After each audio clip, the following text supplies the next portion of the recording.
Hello, I'm Richard Gisbert, and you're at The Listening Post. This week, the Arab uprisings, the social media that drove them, and the network at the heart of the power struggle, Al Jazeera. Bahrain and Egypt, journalists in both countries and their problems with the authorities. The Serbian state-run television station that finally admits it was a propaganda tool for Slobodan Milosevic. And which news narrative do you believe? Rap news on the bin Laden assassination in our web video of the week. Then he used his wife as a human shield, and what, that didn't happen either? It's not often that we turn our lens on ourselves here at The Listening Post, but we're going to do some of that on this program. The revolutions sweeping through the Arab world have been different from country to country, but at times the leaders involved seem to have been reading from the same script.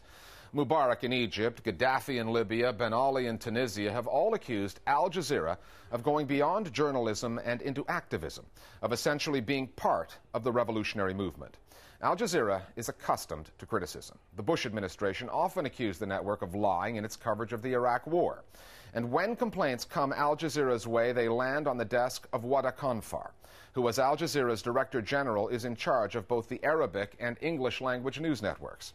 I sat down with Wadah Khanfar in Washington recently. We talked about the media's role in the Arab uprisings, the new and powerful nexus that now exists between social media and mainstream media outlets, as well as the network's ongoing efforts to be carried on major cable systems in a market that Al Jazeera cares about in the United States. Wadah Khanfar, we've been doing The Listening Post for 4.5 years. We've never had you on the program before, so welcome. Thank you for having me. In a recent speech, you said that you never thought that you would see in your lifetime what is happening in the Arab world with the revolutions. I'm 43 years old right now. For the last 40 years, I have seen almost the same faces for kings and presidents ruling us. Now I am here to tell you that the future that we were dreaming for has eventually arrived. You talked a lot about the media impact, possibly driving this story. But did you underestimate the power of the institution that you have been championing for so long? Every one of us knew that the region has to experience some kind of change. But the scene itself, as it was, presented to us, is magnificent, historical, fantastic, and it is beautiful. To an extent that, yes, it was never, we did not predict this particular moment to happen as it happened. Why media at this moment in time has created or has participated in spreading and empowering people, because I think there is a new ecosystem emerging in media between traditional media and social media or new media. These images were obtained by Al Jazeera online. This is undoubtedly a revolution for the 21st century. What they are calling the Twitter uprising. Let me show you social media reaction and how it helped make it happen.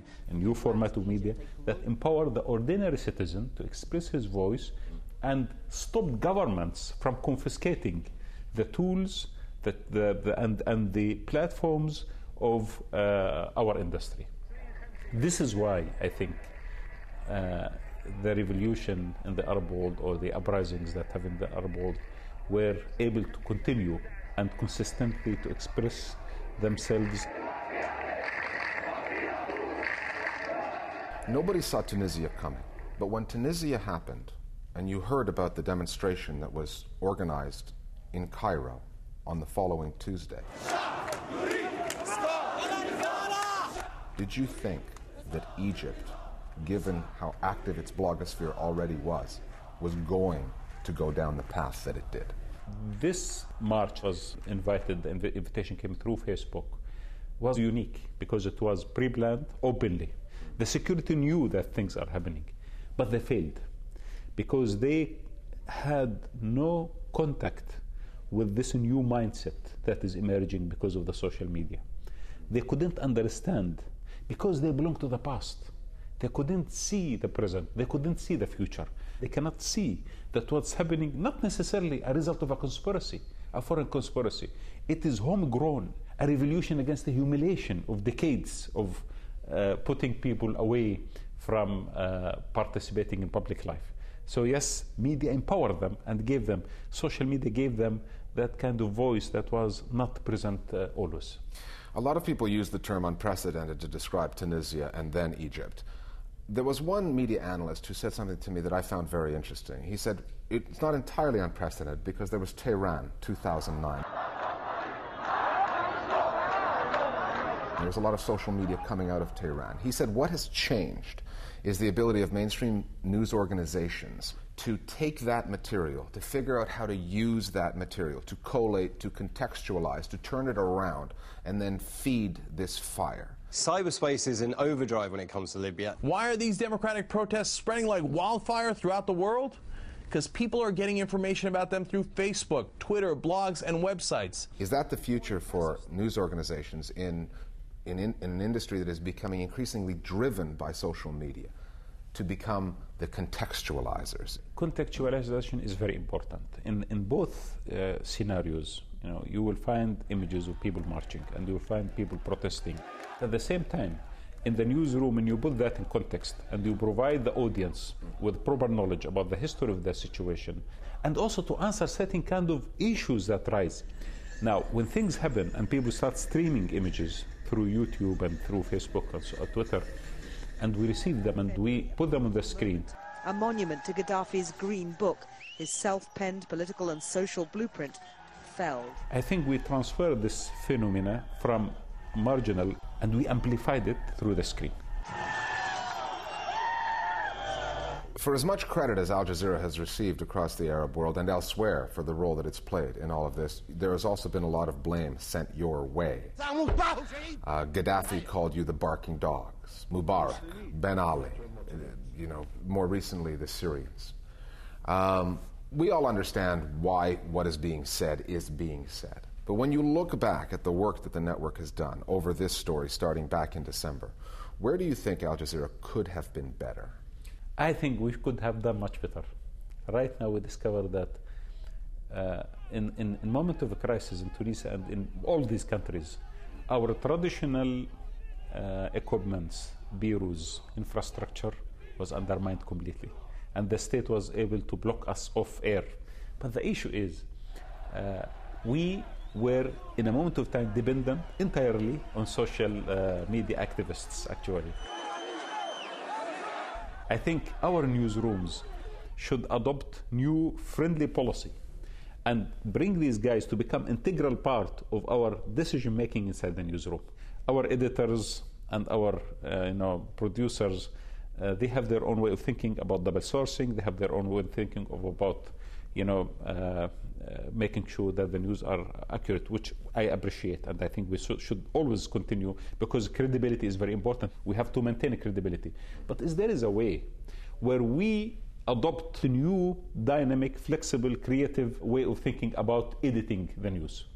And I think we need to bring these people, put them in the newsroom, give them certain status, let them interact with journalists and producers, and empower them with the authority sometimes. This new ecosystem has to emerge within our newsrooms. We have a fairly active Facebook page. People are twittering us all the time. They're very opinionated. And one of the things that they've been talking about, and you've heard it elsewhere, that our coverage of Bahrain, Syria, may not have been as committed as it was to some of these other countries like Egypt, Libya, what have you. With the police unable to control the crowd, the military was called in. What do you say to those people? When we covered Egypt, for example, Egypt was the only story at that time in the Arab world. For 18 days, our cameras were carrying live images from Tahrir Square. And that was the major story and the only story that maybe we covered during that period. However, after that, the whole issue of Libya started, and then Yemen started, and now Syria started, and of course Bahrain before that. So this kind of crowded agenda and priorities on the screen made a lot of people feel that we are not dealing with Yemen as we deal with Egypt, or we are not dealing with Syria as we deal with Egypt, or with Bahrain. Now, for me, the issue, the priority for the editor is not actually to pick up stories based on his political agenda or political biases. It is based on how important and relevant the story is. In Syria now, we have the story becoming very strong and powerful. So definitely you give that a lot of attention. In Bahrain, the story of Bahrain as well was covered by Al Jazeera, and we had a correspondent in there before he was not allowed after that to come back. And he was covering the story.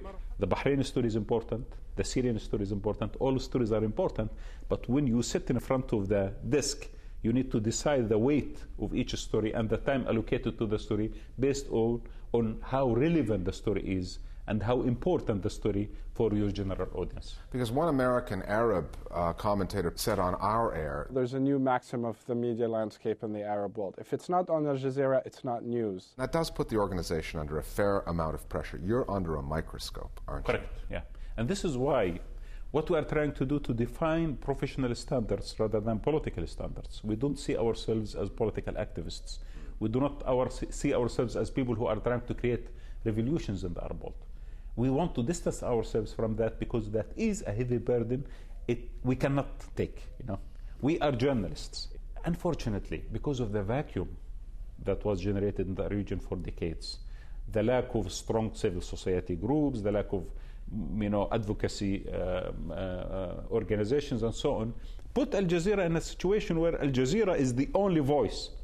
And if it is really not on Al Jazeera, then it does not exist anywhere. That is very, for me, unfortunate situation, but I can tell you that it is a heavy responsibility at the same time. Because really we have to be fair and we have to make sure that the voice of the people is on the screen. And at the same time, we are giving them the story, not in an emotional way that might lead them to choices that are not also reasonable. One of the things that strikes me is I've covered Israel and Palestine, and every once in a while the Israelis get irritated by what Al Jazeera gets up to there.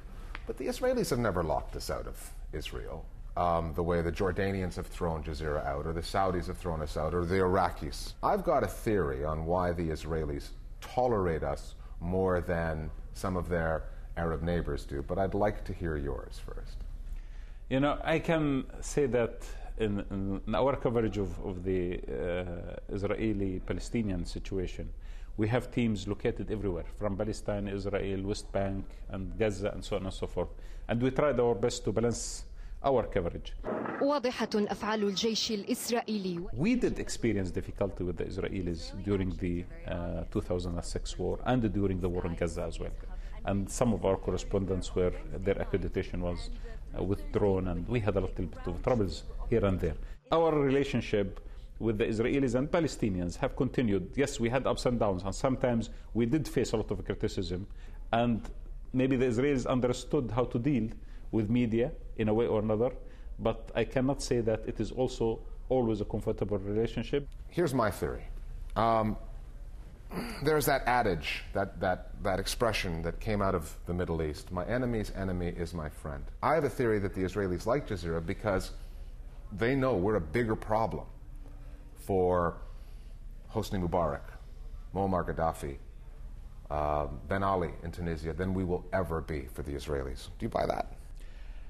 I don't really think that this is the major issue. This argument that you have mentioned now is used actually by some of the Arab regimes and intelligence agencies by saying Al Jazeera is part of the Mossad CIA alliance to destabilize the Arab world. I think we are part of a community of journalists who have no political agenda and who would like to see the truth being reported as it is. And this is what we are going to continue doing, regardless of how politicians or political centers of power would like us to be framed. We're in Washington, D.C. We both belong to a news organization that in 2003 had its offices in Kabul bombed by the U.S. military, and I believe in 2005 had our offices at the Palestine Hotel, I think, in Baghdad, shelled, and we lost somebody there.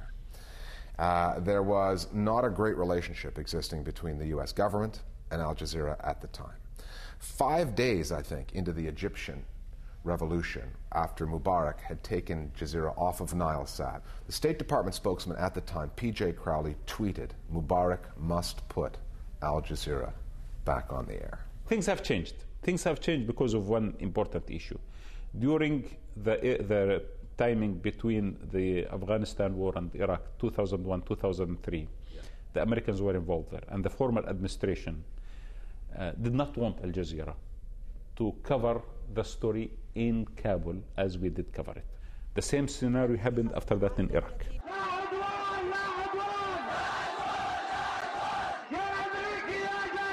The American administration at that time blamed Al Jazeera for inciting violence and showing things that they don't want it to be seen on the screen. We know that Al Jazeera has a pattern of playing propaganda over and over and over again. We're dealing with people that are perfectly willing to lie to the world to attempt to further their case. Of course, we took that criticism, we discussed that criticism, but we have never, thought of putting our coverage in line with anyone's propaganda or political, pressure. Change has come to America. Now, Washington changed.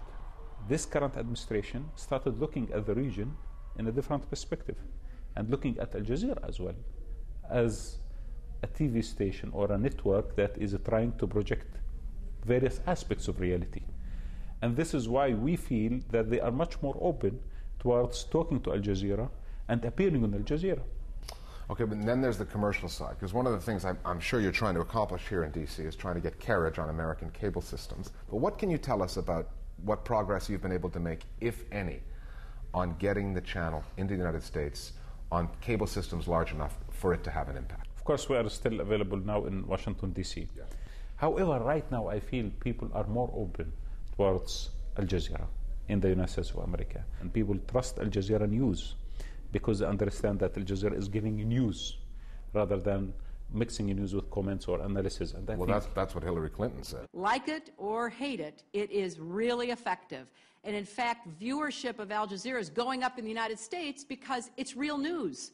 You may not agree with it, but you feel like you're getting real news around the clock. This is exactly what we are doing. We are doing this for 15 years. And thanks that, now a lot of people, through Al Jazeera English, of course, we are able to reach to many people who have never been able to see us before. I think we have much better opportunity to be in various states very soon through cable distribution. It's been too long since we've had you on this show, but I'm glad that we were able to speak, and we look forward to having you back sometimes. Thank you very much, sir. Thank you. Thank you. Time now for Listening Post News Bites. It's been 15 weeks since the fall of President Hosni Mubarak, but reporting on the former Egyptian leader can still be a risky business. The editor and two journalists at an independent newspaper in Cairo were summoned by the ruling Egyptian military after they reported that the ousted Mubarak had been offered an amnesty deal. The three work for El Sharouk and were only released, according to the country's state-run news agency, after they signed an agreement not to report on issues involving the armed forces that might cause confusion on the streets. According to the paper's editor, Amr Khafagi, they weren't interrogated or questioned, just reprimanded under an article in Egypt's penal code that bans publishing information on the military without getting prior permission. Egyptian activists have said that making journalists sign this kind of agreement is a violation of freedom of expression and a way of censoring criticism of the ruling armed forces. Just days after U.S. President Barack Obama criticized Bahrain for its response to pro-democracy protests, the island kingdom has continued its crackdown on the media. Two local journalists working for international news organizations have claimed that they were arrested and mistreated by Bahraini authorities. Mazen Mahdi, a photojournalist for the German news agency Deutsche Presseagentur, said that he was arrested, handcuffed, and then beaten before being questioned. During that interrogation, Mr. Mahdi says he was accused of publishing lies that harmed the country's image. Also held was Nazia Said, a reporter for France 24. She, too, reportedly claimed to be abused while in custody. The Paris-based media watchdog group Reporters Without Borders has called the arrests a deliberate effort to limit the dissemination of news reports, photos, and video of the protests and the government crackdown. It's been more than a decade since the fighting stopped in the former Yugoslavia. That's how long it's taken for Serbia's state-run television to apologize for the propagandistic role it played at the time. Radio Television of Serbia, known as RTS, put a statement on its website in which it admitted that its programs in the 1990s were almost constantly and heavily abused by President Slobodan Milosevic's regime with the aim of discrediting his political and ethnic opponents and spreading official propaganda. RTS was well known to be a mouthpiece for the Milosevic government. In 1999, during the Kosovo War, its propaganda and hate speech led NATO to declare RTS a legitimate target. Its building in Belgrade was bombed, 16 employees were killed. A year later, during the uprising that toppled Milosevic, demonstrators stormed RTS's studios and set fire to the building. Iran's state-run English-language news channel, Press TV, has been censured by Britain's broadcasting regulator, Ofcom, and could face a fine over an interview the channel aired back in 2009. That interview was with Canadian-Iranian journalist Maziar Bahari, who we've talked to here at the Listening Post. He was Newsweek's correspondent in Tehran during the 2009 elections. He spent 118 days in Tehran's Evin prison for his coverage of the protests, and he says he was interrogated almost daily and tortured. Bahari was also brought before 3 Iranian broadcasters, Press TV among them. Bahari says he was told he could face the death penalty unless he made, quote, a televised statement about the role of the Western media in the demonstrations. Press TV has responded with a statement saying that its reporter saw no sign of distress from Mr. Bahari and that he has not disputed the accuracy of the interview extract that was aired.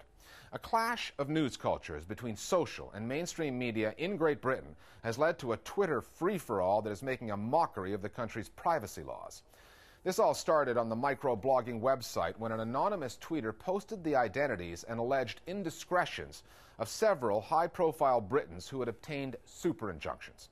A super injunction is Britain's notorious 2-tiered gagging order that not only prevents the media from reporting on whatever the injunction pertains to, but also from reporting that that injunction even exists. On that list of names was Ryan Giggs, a well-known Manchester United footballer who allegedly had an extramarital affair with a Welsh model. The mainstream media respected the super injunction, but Giggs' identity was revealed through various tweets, and Giggs has since started legal proceedings against Twitter for allowing that information to be spread on its site. Then, a British member of Parliament, opposed to the idea of super injunctions, used his parliamentary privilege to name Giggs in the House of Commons. That allowed the media to report his name legally. The fiasco has the government now reviewing its privacy laws in order to bring those laws up to date with the technology being used to float them. Finally, we'll leave you now, as we always do, with our web video of the week. Regular viewers of our program will know that we're big fans of Rap News and their fake news anchor, Robert Foster. He's British, but produces his media-savvy clips out of Australia. When we first started featuring Rap News, their videos were getting something like 20,000 hits on YouTube.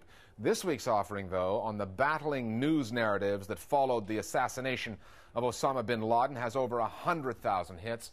So the audience for Rap News is on the rise. We'll see you next time at the Listening Post. So without further ado, we're starting by charting the alleged last gasp of Osama bin Laden. We ask the tough question most pundits are dodging. What happened in Baden that morning? Tell us how it went down, the actual sequence. SEAL Team 6 hit the compound. It was battle stations. They found Osama armed with a Islamic ray gun, shot him in the face, and what's that? No ray gun? Oh, well, then he used his wife as a human shield, and what? That didn't happen either? Okay, well then they shot him and took no pictures and buried him according to Islamic scriptures in the sea? Yes, in the sea. And the president was or was not watching the live feed. So who's next for shock and awesome judgment? Ahmadinejad, Al-Akawi, Assange, we're coming. You can't spell justice without the U.S. and it's called justice because it's just us that's justified in judging. Just cause, just wars, and just evidence. Just test this justice and get just ice if you mess with us and end up at the bottom of the ocean like bin Laden. Osama isn't dead, or if he is, he died in 2000. This thing's rotten, no death certificate of public evidence, man. He's probably kicking back on an island on a CIA pension plan. Watch it, hippie, or get double tapped like Geronimo. That reminds me, why this codename Geronimo? Geronimo! It's a perfectly good codename. What's wrong with you? I see many Native Americans consider it dishonorable to have their hero, ancestor, and leader associated with terrorism and Al-Qaeda. It all seems like an appalling error. It wasn't an error. This right here is the war on terror, and it's a continuation of the 19th century campaign we had to wage to liberate the terror. territory of the United States from the redskin savages. We didn't pick this fight, so you see the Geronimo analogy is tight. All right, thank you both for your interesting views. Little wonder there's such confusion in the news when we can scarcely agree on historical narratives. Is there any mystery that we live in diverging realities?